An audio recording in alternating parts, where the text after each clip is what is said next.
දැන් ආපහු මගේ ඔපොනන්ට් chance එක ඇමරිකාවේ දැන් එයා ප්ලේ කරන්නේ. ඉතින් මම ශ්‍රී ලංකාවේ දැන් ප්ලේ කරනවා. ඉතින් බලමු ඇමරිකාවද ශ්‍රී ලංකාවද මේ ගේම් එක ජයග්‍රහණය කරන්න කියලා. ඉතින් ඇමරිකාව ශ්‍රී ලංකාව අතර සටනේදී අන්තිම වෙන මොකද උනේ? ශ්‍රී ලංකාව. හරි අපි කලින් දවසේ ගේම් එකක් රෙකෝඩ් කරේ නෑ. අද උන්න ගේම් එකක් රෙකෝඩ් කරන්න හදන්නේ. යුනයිටඩ් ස්ටේට්ස් වල ප්ලේ කෙනෙක් හම්බෙලා 1281යි රේටින් එක. අපි රිප්ලයි කරමු night episodes වලින්. දැන් මෙයාගේ ඊළඟ රිප්ලයි එක C4 D5 කට අටැක් කරලා තිනවා. මම මෙතනදි තෝරගන්නවා G6 move එක. ඊට පස්සේ මම ප්ලේ කරනවා Drunful defense එක. බලමු අපේ ඔපොනන්ට් මොකද්ද ප්ලේ කරන්න කියලා. සාමාන්‍ය කරන්නේ capture කරන එක. සමහර කට්ටිය night f3 දානවා e3 right. මගේ ඔපොනන්ට් ප්ලේ කරේ e3 මම ප්ලේ කරනවා 7. idea එක king side එකෙන් කාසර් කරන එක. right මෙතෙන්දී මට පුළුවන් මේ pawn කපන්න c6 දාන්න පුළුවන් කාසර් කරන්න පුළුවන්. එයාගෙන් bishop g4 සමහර lines වලදී ප්ලේ කරන්න පුළුවන්. මේ හරියදීම නන් නෙමෙයි මට මතක විදිහට. කොහොමද මම ප්ලේ කරනවා මෙතන king side castle එක quickly castle. ඊට සාමාන්‍ය අපි සම්ප්‍රදායක් විදිහට මේ bishop පොතෙන්ට ආවට පස්සේ capture කරලා bishop c4 කට ගන්නවා.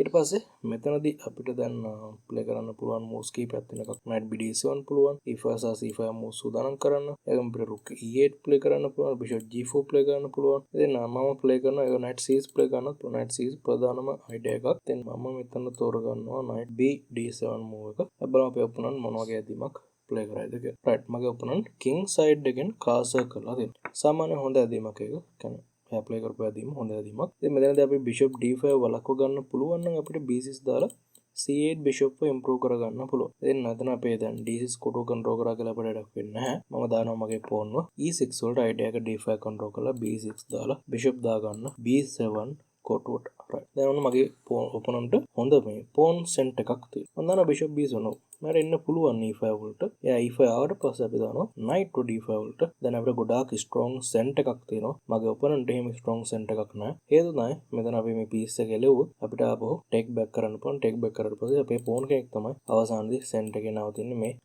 exchanges වලට පස්සේ. බලමු අපේ opponent කොහොම react කරයිද කියලා. සාමාන්‍යයෙන් ඉතින් මේ position එකේදී අපිට දෙන මේක ප්‍රශ්නයක් අපේ bishop ගොඩක් inactive. චරම මේ active piece එකක් නෙමෙයි. කොහොමද මෙතන අපිට පුළුවන් knight ගෙන් මේවා කපන්න, bishop ගෙන් මේවා කපනවා, queen එක කපනවා. ඊට පස්සේ සාමාන්‍යයෙන් ප්ලේ කරන පුළුවන් මෙතන bishop cut c7 පිට එතන ප්ලේ කරන පුළුවන් knight cut b2. ඉතින් variation එක මම යනවා. ඉතින් බලමු එයා මොන වගේ ඇදීමක් ප්ලේ කරයිද කියලා. දැන් idea එකක් තියෙනවා තව knight cut c3 වල bishop කපන. right මම දැන් queen ගන්නවා. බලමු දැන් එයා ප්ලේ කරන move මේක ගොඩක් වැදගත් move. right එතනදී එයා capture කරා. ඉතින් මම නිකන් මෙතන exchange කරා. දැන් අපිට එයාගේ knight ඉන්න අපිට රුක්ලා දෙන්නගෙන්ම කපන්න මොන රුක් කපන්න. ඒ රුක් ගෙන් කපන්න. මෙතන f රුක් කොහොමද අපිට f6 දාන්න. right ඊළඟ move එක එච්චරම ඇට්‍රැක්ටිව් මූව් එකක් නෙමෙයි. ඉතින් f7 අටැක් කරනවා. ඒකට අපිට ඒක ලොකු තරජනයක් කියලා දෙයක් නෑ. අපිට c5 දාන්න පුළුවන් මෙතන. c5 pawn break එක තියෙන. ඊට පස්සේ capture එක පුළුවන් knight takes. ඊට පස්සේ rook ගෙන් කපනවා. p rook ගෙන් කපනවා. overall මට ඒක ප්‍රශ්නයක් නෑ. ඉතින් මම හින්දා c5 play කරනවා. මෙතන opponent කපන්න නැතුව මේ වගේ move එකක් play කරොත් එයාට අවාසි එක.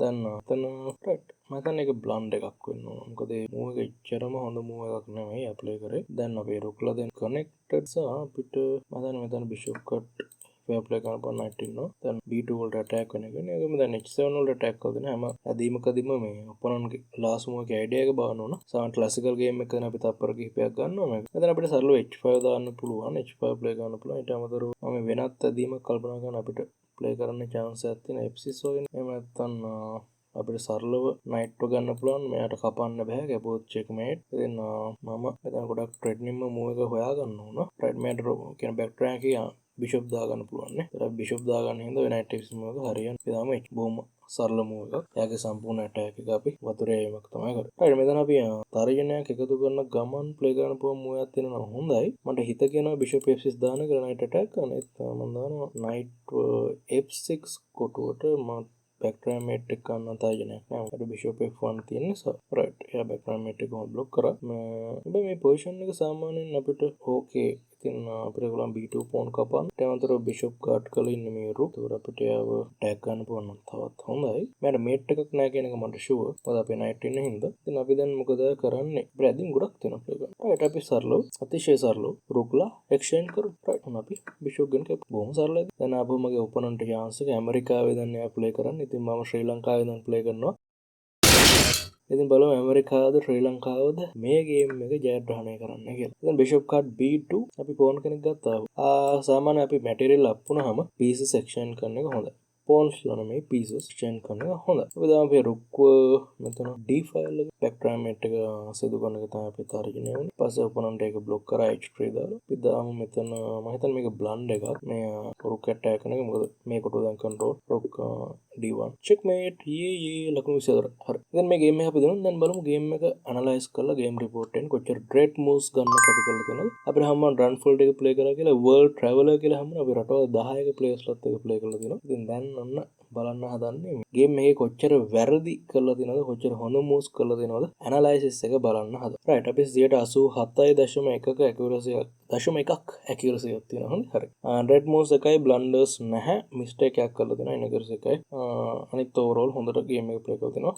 බලමු ඩ්‍රේට් මූව් එක මොකක්ද කියලා. රයිට් මෙතන අපිට ඊසිස් මිස්ටේ ඉනකර්ස් එක ඊසිස් දාපුවා. එතන මගේ තව අයිඩියාවක් තිබ්බා C5 දාන්න. C5 දාලා බලනවා. C5 තමයි බෙස්ම මූව් එක. රයිට්. එතන B6 දාන එක ලිමෙන්ඩු කරන්න ඕන. මතන ආපුවා C5 C5 නේ. Right. Night cut D1 rate move එකක්ලු. දෙකම අපි කැල්කියුලේට් කරපු මූව් එක. ඊට පස්සේ ඔක්කොම ටික හොඳ මූව්ස්ලු. වාව් නියමයි. මූව්ස් 28. ඊට 91.5ක ඇකියුරසි එකක් තියෙනවා. ඉතින් කොහොම හරි හොඳ ගේම් එකක් ප්ලේ කරා ඉතින් අපිට මේකෙන් ඉගෙන ගන්න තියෙන ලෙසන්ස් කියලා තියෙන ඉතින් බිෂොප් ෆෑක් ෆියන්චෙට්ටෝ තියෙනවා දැන් චෙක්මේට් ලෙසන්ස්. හරි. දැන් ඕවරෝල් මේ ගේම් එක ගැන ගොඩක් සතුටුයි. 1200 ගානක් තිබ්බයාගේ රේටින් එක. දැන් අපි ආව බොහොම පොඩි ළමෙක් වගේ පරද්දලා තමයි ආව. රන් ෆුල් ඕපන් එක අපේ රේටින් ඕනේ 1252කට ශ්‍රී ලංකාවෙන් වැඩි කරගන්න හම්බුණා. එතන ඇමරිකාව ශ්‍රී ලංකාව අතර සටනේදී අන්තිම වෙන මොකද උනේ? ශ්‍රී ලංකාව දිනු. හරි. සම්පූර්ණ වීඩියෝ එක බලපාඩ ගොඩක් මෝඩක් ස්තුතියි. පොඩි උදව්වක් කරන්න පල්ලෙහා කමෙන්ට් සෙක්ෂන් එකේ මේ වගේ ගේම්ස් ද තව ඕන බලන්න ගේම්ස් ප්ලේ කරන වීඩියෝ බලන්න ඕන තව. එහෙම නැත්නම් චෙස් පාඩම්ද කලින් වගේ චෙස් පාඩම්ද ෆිඩේ ටූර්නමන්ට්ස් වල ටොප් ටූර්නමන්ට්ස් වල ගේම් ඇනලයිසිස් ද කලින් වගේ ඕන පල්ලෙහා කමෙන්ට් සෙක්ෂන් එක දැනුම් දෙන්න. ඕන්න මට පුළුවන් මේ වගේ ගේම්ස් ප්ලේ කරන ගමන් වීඩියෝ දාන ගමන් අනිත් පැත්තෙන් ඒ වගේ ඇනලයිසිස් වීඩියෝ දාන්න. ඉතින් සම්පූර්ණ වීඩියෝ එක බලපුවාට ගොඩක්ම ගොඩක් ස්තුතියි. අපි හැමෝම ඊළඟ වීඩියෝ එකෙන් SHS Academy YouTube channel